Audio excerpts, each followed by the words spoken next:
Ordinary resident, not ordinary resident और non resident. अब यहाँ पर हमने ये देखना है कि किस व्यक्ति की कौन सी इनकम टैक्सेबल होगी। तो बेटा इनकम टैक्स डिपार्टमेंट वो सीधी सिंपल सी बात बताता है, आप इनकम को टैक्स करने के लिए, इनकम को टैक्स करने के लिए दो एंगल से ऑब्जर्व कर सकते हैं। एक तो उस इनकम का एक्रू होना, एक्रू का मतलब होता है उस इनकम का कमाना बेटा, उस इनकम का कमाना कि वो इनकम कहाँ कमाई गई है, ठीक है ना बेटा। और दूसरा उस इनकम का रिसीव्ड होना। रिसीव्ड का मतलब यहाँ पर बेटा फर्स्ट रिसीट से है, फर्स्ट रिसीट, पहली रिसीट। तो दो चीजें देखते हैं, एक तो इनकम कहाँ कमाई जा रही है और दूसरा इनकम कहाँ पर हमें रिसीव हो रही है, ठीक है ना। और ये बोला जाता है अगर इन दोनों में से कोई एक फैक्टर अगर इंडिया में होगा, इन दोनों में से बेटा कोई भी एक फैक्टर अगर इंडिया में होगा, कोई भी एक फैक्टर, तो डेफिनेटली वो इनकम इंडिया में टैक्सेबल होगी। यदि कोई इनकम इंडिया में कमाई गई है, रिसीट चाहे कहीं भी हो कोई फर्क नहीं पड़ता, इंडिया में सभी प्रकार के रेजिडेंट के लिए टैक्सेबल होगी। यदि वो इनकम इंडिया में रिसीव्ड हुई है, डायरेक्ट रिसीव्ड हुई है, फर्स्ट टाइम रिसीव्ड हुई है, तो भी बेटा वो तीनों प्रकार के एसएससी के लिए टैक्सेबल होगी, चाहे वो ऑर्डिनरी रेजिडेंट हो, नॉट ऑर्डिनरी रेजिडेंट हो, नॉन रेजिडेंट हो। इसी बात को ध्यान में रखते हुए बेटा अलग अलग चार कॉम्बिनेशन बनाए हैं। पहला कॉम्बिनेशन है income accrued and received in India, यानी कि इनकम बेटा इंडिया में कमाई गई है और इनकम आप देखो एक्रूड एंड रिसीव्ड। जिस बच्चे का माइक ऑन है बेटा वो माइक ऑफ करे, अपना माइक म्यूट करे, अगर आवाज आ रही है। हाँ ध्यान दें, मैं बता रहा था income accrued and received in India. अगर कोई भी इनकम इंडिया में एक्रू हुई है, एक्रू का मतलब होता है कमाना और रिसीव्ड का मतलब होता है प्राप्त करना, डायरेक्ट प्राप्त इन इंडिया, रिसीव हो रही है, तो वो तीनों प्रकार के लिए टैक्सेबल होगी, चाहे वो ओआर हो, एनओआर हो या एनआर हो। दूसरा लिखा है income accrued in India, India में कमाई है बट रिसीव्ड आउटसाइड इंडिया, लेकिन भारत के बाहर प्राप्त हुई है। इनकम टैक्स डिपार्टमेंट कहता है दोनों में से कोई भी एक काम इंडिया में होना चाहिए, चाहे तो कमाना होना चाहिए चाहे रिसीव्ड होना चाहिए। आप देखो इनकम कमाई इंडिया में लेकिन रिसीव्ड भारत के बाहर हो रही है, तो भी ये तीनों में टैक्सेबल हो जाएगी, ओआर, एनओआर और NR. Income accrued outside India, तीसरे वाले में कमाई बाहर है बट रिसीव्ड इन इंडिया, लेकिन रिसीव कहाँ हो रही है इंडिया में, तो भी ये तीनों के लिए टैक्सेबल हो जाएगी। यानी कि इनकम के दो पैर हो गए बेटा, दोनों में से कोई भी एक पैर अगर इंडिया में होगा तो इनकम टैक्स डिपार्टमेंट उसको पकड़ लेगा, भाई तू इंडिया में टैक्सेबल है, चाहे उसका रेजिडेंशियल स्टेटस ओआर हो, चाहे एनओआर हो, चाहे वो एनआर हो। अब बात आती है income accrued outside India but not received in India, इसका मतलब फॉरेन इनकम। बेटा विदेशी इनकम केवल ओआर के लिए टैक्सेबल होती है, एनओआर और एनआर के लिए टैक्सेबल नहीं होती। एनआर के लिए ये तभी टैक्सेबल है, आप देख सकते हैं एनआर के लिए बेटा तभी टैक्सेबल है, यहाँ पर बहुत क्लियरली लिखा हुआ है जब if control from India, if control from India then taxable. अगर इंडिया से कंट्रोल होती होगी तो वो टैक्सेबल होगी बेटा, अगर इंडिया से कंट्रोल नहीं होती होगी तो वो टैक्सेबल नहीं होगी। कंट्रोल फ्रॉम इंडिया का क्या मतलब है, भाई कोई कंपनी है इंडिया के बाहर है लेकिन उसके रिगार्ड में पॉलिसी डिसीजन इंडिया में लिए जाते हैं, उसकी जो नीतियां हैं वो इंडिया में बनती हैं, उसका मैनेजमेंट इंडिया में बैठकर डिसीजन ले रहा है कि भाई क्या काम किया जाएगा और क्या काम नहीं किया जाएगा, ठीक है ना बेटा। तो स्टूडेंट ध्यान दें, अगर इंडिया में बैठ के डिसीजन लिए जा रहे हैं या उसका कोई भी सेटअप इंडिया में है तो डेफिनेटली वो इंडिया में टैक्सेबल होगा, ठीक है ना, एनओआर के लिए भी। और एनआर के लिए तो किसी भी स्थिति में वो इंडिया में टैक्सेबल नहीं है।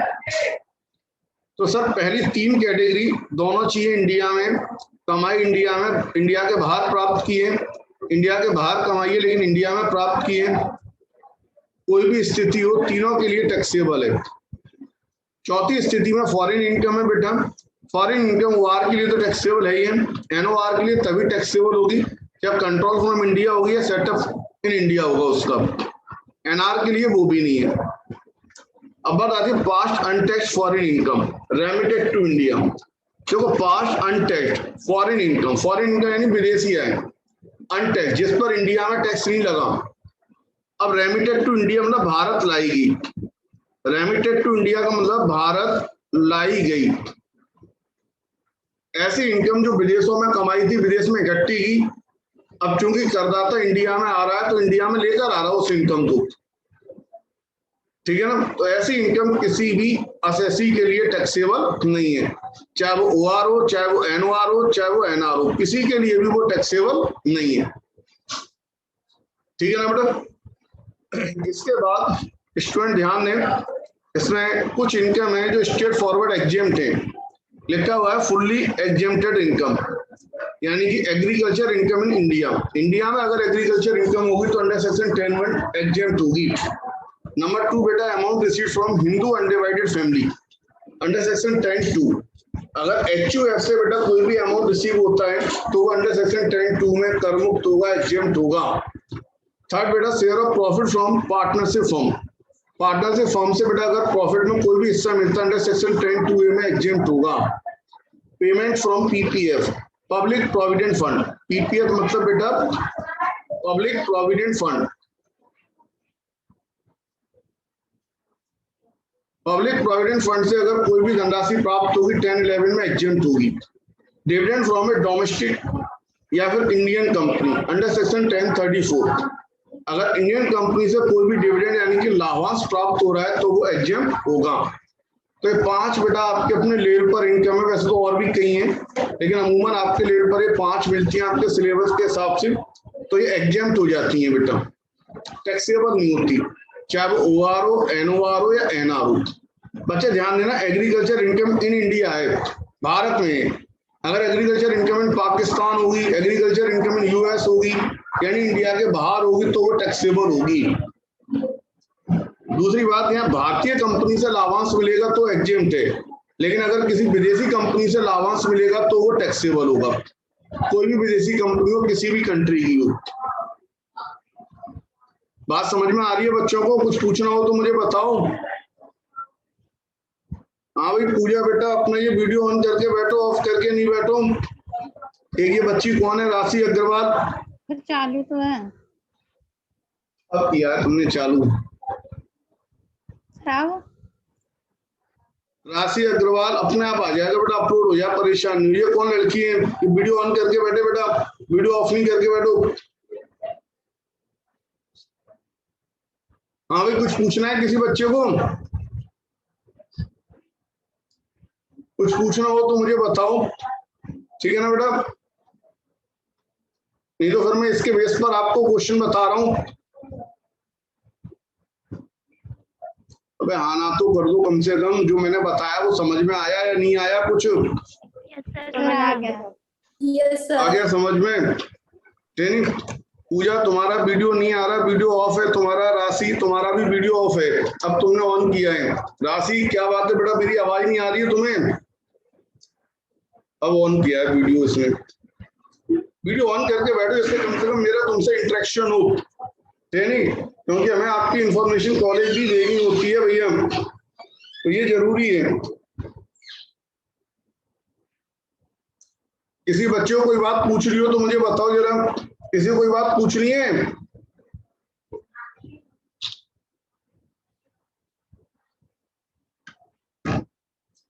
अबे रिप्लाई तो मार दो, पूछनी भी है, नहीं पूछनी कम से कम? नहीं पूछनी, नहीं पूछनी, चलो जी ठीक है।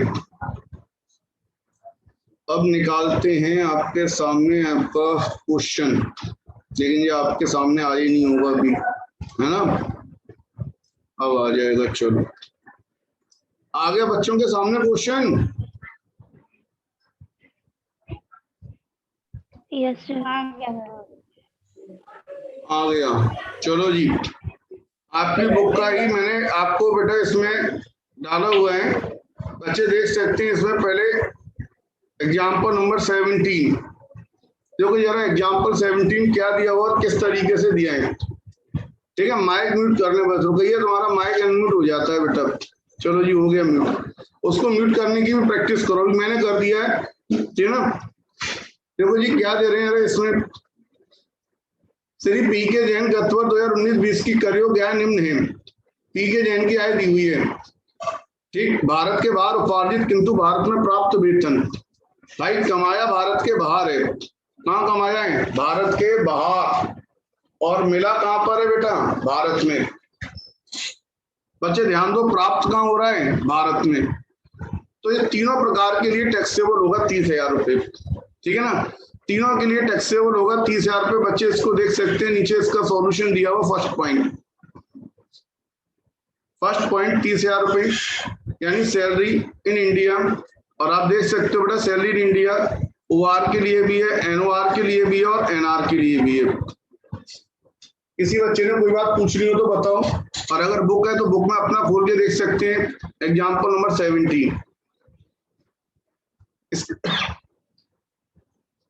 दूसरा पॉइंट बेटा, दूसरा पॉइंट है न्यूयॉर्क की एक दवाई कंपनी के ऋण पत्रों पर ब्याज जो भारत में प्राप्त हुआ। प्राप्त भारत में हो रहा है, अब चूंकि इंडिया में प्राप्त हो रहा है तो इसलिए तीनों प्रकार के करदाता के लिए टैक्सेबल होगा। ओआर के लिए भी होगा, एनओआर के लिए भी होगा और एनआर के लिए भी होगा। किसी बच्चे ने कोई बात पूछनी है बेटा? थर्ड, लंदन में कार्यरत व्यापार। देखो व्यापार लंदन में तकनीकी सेवाएं प्रदान करने के फलस्वरूप भारत के निवासी श्री महेश से लंदन में प्राप्त रॉयल्टी। देखो भैया, अब ये नहीं बताया कि भैया सेवाएं कहाँ दी हैं, ये तो लिखा लंदन में प्राप्त रॉयल्टी। रॉयल्टी लंदन में प्राप्त हो रही है। कोई बच्चा बता सकता है सेवाएं कहाँ दी गई होंगी? इस सवाल में, इस पॉइंट में सेवाएं कहाँ दी गई हैं? ये व्यापार कहाँ पर हो रहा है? लंदन में। जब व्यापार तो ऑब्वियसली जो सर्विस दी होगी, सेवाएं दी होगी, वो लंदन में ही दी होगी। जो सेवाएं दी गई होगी वो सेवाएं कहाँ दी गई होगी? लंदन में। और लंदन में प्राप्त हो रही है, तो ये विदेशी इनकम हो गई। और विदेशी इनकम हो गई तो विदेशी इनकम केवल और केवल ओआर के लिए टैक्सेबल होती है बस, और किसी के लिए टैक्सेबल नहीं होती। तो ये देख सकते हैं 25,000 रुपए की अमाउंट का क्या सीन है। नीचे बेटा सॉल्यूशन है 25,000 रुपए। आप देख लो बेटा, नीचे केवल ओआर के लिए लिखा होगा। जी हाँ बेटा, ये नीचे लिखा हुआ है ओआर के लिए only. Royalty received in London for technical service there. केवल ओआर के लिए टैक्सेबल और किसी के लिए टैक्सेबल नहीं है, ठीक है ना बेटा? आपको बात समझ में आ रही है मैं क्या बता रहा हूँ? Yes sir. चलो जी बेटा, इसके बाद फोर्थ पॉइंट देखो जरा, जर्मनी में घोषित लाभांश जो भारत में प्राप्त हुआ। अब बेटा लाभांश घोषित हुआ है जर्मनी में, लेकिन प्राप्त हुआ है कहां पर? भारत में, ठीक है। अब ये नहीं लिखा कि भाई ये जो डिविडेंड है, dividend declared in Germany but received in India. अब ये किससे मिला? भारतीय कंपनी से मिला या विदेशी कंपनी से मिला? किससे मिला? ये कुछ भी नहीं लिखा हुआ है। 10,000 रुपए की अमाउंट है। अब देखो ऑथर ने इस बारे में क्या माना हुआ है बेटा? बच्चे देखो, तीनों में टैक्सेबल किया हुआ माना विदेशी कंपनी से मिला होगा। तो भैया माइक म्यूट करो अपना। Dividend declared in Germany but received in India, और 10,000 रुपए तीनों में टैक्सेबल, क्योंकि लिखे ही नहीं है कि इंडियन कंपनी से है या फिर फॉरेन कंपनी से है। अगर इंडियन कंपनी से होता तो नो डाउट ये एग्जेम्प्ट होता, ठीक है ना बेटा? इसीलिए आप देखो विदेशी कंपनी से, और तीनों में क्या किया उन्होंने? टैक्सेबल किया हुआ है। इसके बाद पॉइंट नंबर 5 बेटा, भारत में व्यापार के लाभ क्या होगा भाई? भारत में व्यापार के लाभ का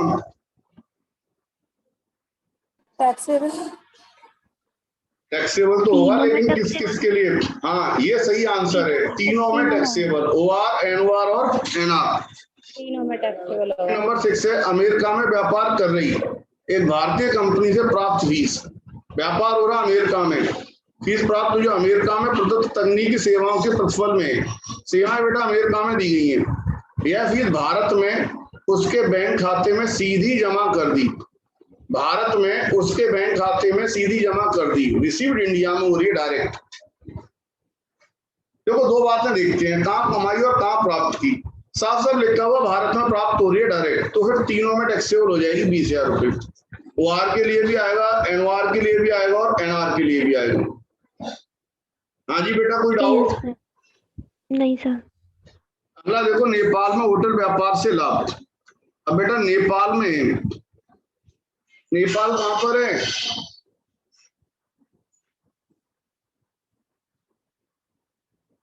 इंडिया नेपाल का, वो कह रही है इंडिया में, नेपाल इंडिया से बाहर है सर। इंडिया से बाहर है। सिमी कह रही है इंडिया से बाहर है। एक आध को ये तो नहीं कह रहा कि नेपाल दुनिया के नक्शे में,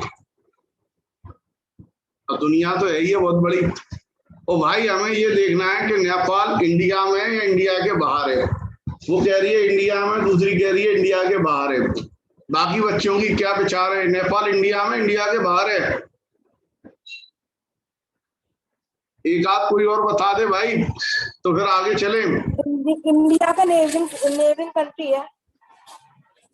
ये बता रही है इंडिया का नेबर कंट्री है, यानी कि पड़ोसी देश है। कुल मिला के इंडिया के बाहर है, ठीक है ना। तो इसीलिए केवल ओआर के लिए टैक्सेबल होगा, केवल ओआर के लिए टैक्सेबल होगा, बस और किसी के लिए टैक्सेबल नहीं होगा। देख लो 15,000 रुपए की रकम नीचे दी होगी, ये देखो नीचे लिखा हुआ है 15,000 रुपए केवल ओआर के लिए। Profit of A hotel benefit Nepal 15,000 रुपए।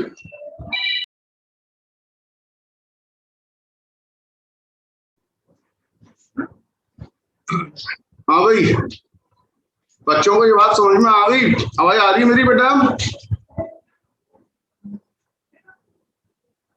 कुछ तो बोल दो यार, हाँ और ना। चलो जी, yes sir. Profit of hotel benefit Nepal 15,000 रुपए, तो ये केवल ओआर के लिए टैक्सेबल होगा। हाँ भाई, इतनी देर में पता लगा लिया नेपाल कहाँ पर है। इसने आने सही बताया कि भाई हमारा पड़ोसी देश है, ठीक है कि नहीं? पड़ोस में ही है, हमारे घर के पड़ोस में नहीं है, देश के पड़ोस में है। पता लगा तुम पड़ोसी घर में झांकने लगे। चल जी भाई बेटा, ऊपर आते हैं इसमें अब। हाँ जी सर, इसके बाद इसमें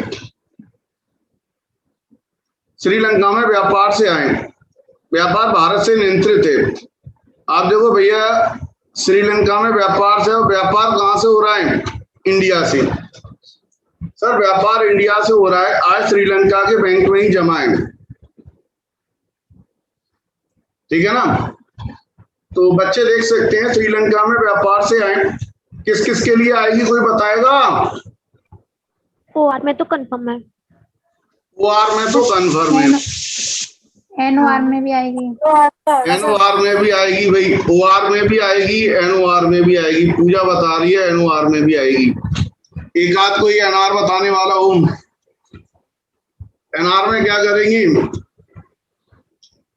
अब सब हमसे ही पूछ लोगे, एक आध आप भी बता दो इसमें क्या हुआ। सर एनआर में नहीं आएगी। एनआर में नहीं आएगी, इसने इतनी देर के बाद मुस्कुरा के बोली है एनआर में नहीं आएगी। मैंने कहा भाड़ में आने दो। तो पहले बोल रहा था। अच्छा अच्छा अच्छा, चलो जी बेटा, ये बिल्कुल सही बात है, ओआर में आएगी, एनओआर में आएगी। हाँ भाई पूजा, एनओआर में क्यों आएगी? तुमने ऐसा क्यों बताया कि ये एनओआर में आएगी? सर ये मतलब इंडिया से कंट्रोल हो रही है ना। हाँ, कंट्रोल फ्रॉम इंडिया से हो रही है। अकड़ो मत यार, आराम से प्यार से बता दो, बच्चे प्यार से पूछ रहे हैं। देखो लिखा हुआ है कंट्रोल फ्रॉम इंडिया, ठीक है। ये क्या लिखा है? कंट्रोल फ्रॉम इंडिया है। सर ये इंडिया से कंट्रोल हो रही है, इसीलिए ये एनओआर के लिए भी टैक्सेबल होगी, और एनआर के लिए तो सवाल ही पैदा नहीं होता, ठीक है। चलो, इसके बाद भारत के बाहर एक मित्र से उपहार प्राप्त किए गए। अब भारत के बाहर एक मित्र से उपहार यानी कि गिफ्ट रिसीव हो रहे हैं। देखो एक बात मैं बता दूं, गिफ्ट अगर रिलेटिव से मिलते हैं, रिश्तेदार से मिलते हैं, तो वो टैक्सेबल नहीं होते। अगर मित्र से मिल रहे हैं तो वो टैक्सेबल हो जाएंगे। ये याद रखने वाली बात है। अगर गिफ्ट बेटा फ्रेंड से मिल रहे हैं, मित्र से मिल रहे हैं, तो वो टैक्सेबल होंगे तीनों के लिए। और अगर वो बेटा मित्र से नहीं मिल रहे हैं, तो फिर रिलेटिव से मिल रहे हैं, तो वो टैक्सेबल नहीं होंगे, वो इनकम ट्रीट नहीं होगा। सर इसके लिए देख लो नीचे क्या दिया हुआ आपको इन्होंने, गिफ्ट वाला पॉइंट देख लो, दिया हुआ आप देखो बेटा, गिफ्ट लिखा हुआ गिफ्ट रिसीव्ड आउटसाइड इंडिया। अब क्योंकि इंडिया के बाहर प्राप्त हो रहे हैं तो केवल ओआर के लिए, एनओआर एनआर के लिए नहीं है। और वो जो श्रीलंका वाला पॉइंट था वो ओआर और एनओआर दोनों के लिए था। मैं जो पॉइंट आपको बता रहा था वो ये बता रहा था, यदि गिफ्ट फ्रेंड से मिल रहे हैं तो वो टैक्सेबल है, और अगर गिफ्ट बेटा फ्रेंड से नहीं मिल रहे हैं तो फिर वो टैक्सेबल नहीं होंगे, रिलेटिव से मिलेंगे। सर कैसे पता लगेगा रिलेटिव से मिलेंगे? अभी का अभी मैं आपके सामने दूध का दूध पानी का पानी कर देते हैं, इसमें आगे किसी सवाल में दिया होगा एग्जाम्पल 18, सर नहीं है, एग्जाम्पल नंबर 19 में दिया है क्या भैया? हाँ भी रिश्तेदार है इसमें कोई? 19 में देख लो जरा, कोई रिश्तेदार हो तो। 19 में रिश्तेदार है क्या? सर पहला, दूसरा, तीसरा, चौथा, पांचवा, छठवां, सातवां, आठवां और 9वां नहीं है सर इसमें। अब इसके बाद 20 में आ जाओ सर। 20 में देखना सर, 20 में नहीं है रिश्तेदार, 22 में है, ये बता रही है 22 में है रिश्तेदार। यहाँ पर मित्र दिए हुए हैं, 21वें में देखो मित्र दिए हैं, 21वें सवाल में दिए, हम केवल रिश्तेदार से बात कर रहे हैं तो 21वें सवाल में देखो मित्र दिए, फिर दोस्त आ गए। भारत में मित्रों से उपहार 3 लाख रुपए। ईश्वर सबको ऐसे मित्र दे बेटा जो 3-3 लाख रुपए का उपहार दे रहे हैं, ठीक है। साले दोस्त कमीने होते हैं, नालायक 300 रुपए की ना दे, 3 लाख का उपहार दे रहे हैं, अच्छी बात है। आप देखो बेटा सभी में टैक्सेबल है, 3 लाख रुपए तीनों में आ रहा है। बच्चे देख सकते हैं तीनों में आ रहे हैं 3 लाख रुपए, ओआर, एनओआर और एनआर। हाँ जी बेटा। अब इसके बाद हम चलते हैं इसके आगे वाले क्वेश्चन में, जो मैं बता रहा था, अगर रिश्तेदार से गिफ्ट मिलेगा तो वो टैक्सेबल नहीं होगा। हाँ जी बेटा, इसमें दिया हुआ है, मिल गया बेटा इसमें पॉइंट, एक रिश्तेदार से विदेशी मुद्रा में प्राप्त उपहार आधा भारत में प्राप्त होता और शेष राशि जर्मनी में बच्चे की शिक्षा पर खर्च कर दी। अब भैया ये रिश्तेदार से मिला है, तो मैंने बताया तो रिश्तेदार से मिला होगा तो ये टैक्सेबल नहीं होगा। सर कैसे चेक करेंगे इसको, रिश्तेदार से मिला है तो टैक्सेबल नहीं है? बच्चे देख सकते हैं नीचे बेटा आपको दिया हुआ है, जी हाँ, गिफ्ट फ्रॉम ए रिलेटिव, नीचे लिखा 5वां पॉइंट। बच्चों को अगर मिल गया हो तो देख लो 5वां पॉइंट है, gift from a relative, no income, no income, no income. तो सर क्या समझ में आ जाए, अगर रिलेटिव से गिफ्ट मिलेगा तो वो टैक्सेबल नहीं होगा, और अगर फ्रेंड से गिफ्ट मिलेगा तो वो टैक्सेबल होगा। अगर इंडिया में मिल रहा है तो तीनों के लिए है, और अगर इंडिया में नहीं मिल रहा है, इंडिया के बाहर मिल रहा है तो केवल ओआर के लिए है, बाकी दोनों के लिए नहीं होगा। क्योंकि अभी हम जो एग्जाम्पल कर रहे थे, एग्जाम्पल 17, उसके अंदर बेटा भारत से बाहर प्राप्त हो रहा था तो केवल ओआर के लिए था। अभी हमने पीछे एग्जाम्पल 21 में देखा तो वो इंडिया में प्राप्त हो रहा था तो वो तीनों के लिए था। अगर दोस्तों से गिफ्ट मिलेगा तो वो तीनों के लिए टैक्सेबल होगा, और अगर रिश्तेदार से गिफ्ट मिलेगा तो वो टैक्सेबल नहीं होगा। बच्चों को अगर ये बात समझ में आ गई है तो भाई मुझे बता दो जरा। आप देख सकते हो ऊपर ये 5वां पॉइंट है इसमें।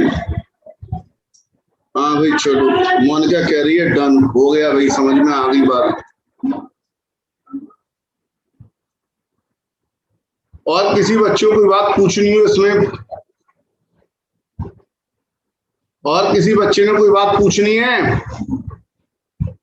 नहीं सर। नहीं पूछनी। हाँ भाई सौम्या जैन, तुम्हारी पढ़ाई लिखाई चल रही है कुछ घर पर, या वैसे ही खामखा बंद पड़ी हुई है? मम्मी ने कही क्लास लग रही है स्कूल की तो तू भी ले लिया कर, घर पे बैठी बैठी क्या करती रहती है? सर चल रही है। चल रही है? क्या चल रही है? कम चल रही है? चलो अभी तो चल रही है, अब कम चल रही है, थोड़ी देर बाद कहेगी बिल्कुल नहीं चल रही है। हाँ अभी तो मस्ती चल रही है जो भी है। अगला देखो भाई एग्जाम्पल 18, पढ़ लिया करो बेटा, माता पिता बड़े चिंतित रहते हैं। देखो पास तो तुम हो ही जाओगे, चाहे गवर्नमेंट प्रमोट करे या ना करे, जो भी है जैसा भी है, लेकिन ऐसे पास होने से भी क्या फायदा बेटा, जब कुछ तेरा नौकरी वोकरी नहीं मिलेगी, कुछ होने ही नहीं है आगे, आप कंपटीशन ही नहीं कॉम्पीट कर पाओगे ठीक तरीके से, क्या फायदा। तो मेन चीज ये है कि हमें चीजों की प्रॉपर नॉलेज होनी चाहिए, हमें चीजों की प्रॉपर जानकारी होनी चाहिए। ठीक है भाई, चलो जी एग्जाम्पल 18 देखते हैं। भारतीय नागरिक श्री दिनेश एक सरकारी कर्मचारी, बेटा सरकारी कर्मचारी का मतलब क्या? देखो सरकारी कर्मचारी अगर भारत के बाहर जॉब कर रहा है और उसको भारत सरकार से अगर सैलरी मिल रही है तो वो तीनों प्रकार के एम्प्लॉय के लिए टैक्सेबल है। हालांकि उसने अपनी सेवाएं भारत के बाहर दी हैं और भारत के बाहर ही प्राप्त की है। तो आप जानते हैं अगर भारत के बाहर सेवाएं दी और भारत के बाहर प्राप्त किए तो केवल OR के लिए आता है। अब चूंकि ये सरकारी कर्मचारी है तो इसलिए तीनों कैटेगरी के लिए टैक्सेबल होगा। यानी कि एज पर section 9 it is treated as deemed to accrue and arise in India. यानी सेक्शन 9 हमारा ये कहता है कि हम इसको भारत में कमाया गया अर्जित किया हुआ मानेंगे और ये तीनों प्रकार की कैटेगरी के लिए टैक्सेबल होगा। देखो लिखा है विदेश में सेवा करने के प्रतिफल में विदेश में ही प्राप्त वेतन। अब अगर बच्चे को ये पॉइंट नहीं पता होगा तो बच्चा केवल OR में लिख देगा इसे, जबकि बेटा ये OR के साथ साथ NOR और NR में भी आएगा क्योंकि इसमें सेक्शन 9 अप्लाई हो जाएगा। बेटा अपवाद लग जाएगा, ये deem to accrue and arise in India माना जाएगा। तो याद रखेंगे यदि कोई भी सरकारी कर्मचारी भारत सरकार का एम्प्लॉय इंडिया के बाहर जॉब कर रहा है, इंडिया के बाहर सैलरी प्राप्त कर रहा है तो तीनों कैटेगरी के लिए टैक्सेबल होगा। ठीक है, आप देख सकते हैं इस पॉइंट का सॉल्यूशन में क्या उन्होंने इंपैक्ट लिया हुआ है। सैलरी थी बेटा ये 50,000 रुपए की और बच्चे देखो ये लिखा हुआ है salary received in a foreign country for service rendered there as Mister Dinesh is a government servant और तीनों में टैक्सेबल है बेटा deem to accrue and arise in India. Word लिखा है deem to accrue in India, भारत में कमाई गई मानी गई। हाँ भाई दिख गया स्क्रीन पर?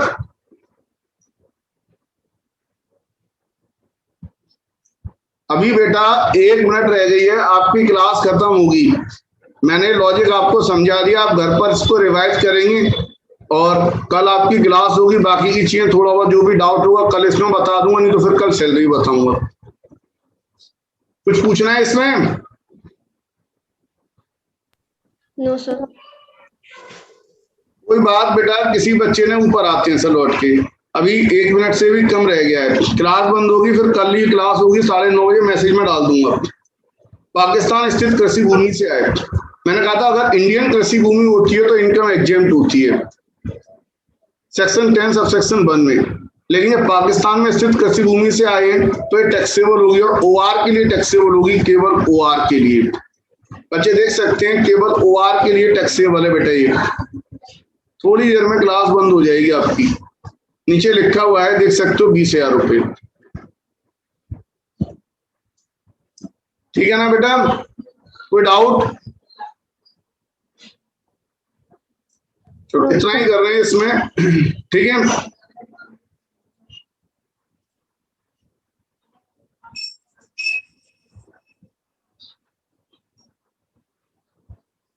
चलो इतना ही करा रहा हूँ इसमें, कल क्लास होगी। बाकी आपके साथ के जो भी स्टूडेंट्स हैं आप उनसे बोल सकते हैं, ठीक है ना, वो भी क्लास ज्वाइन कर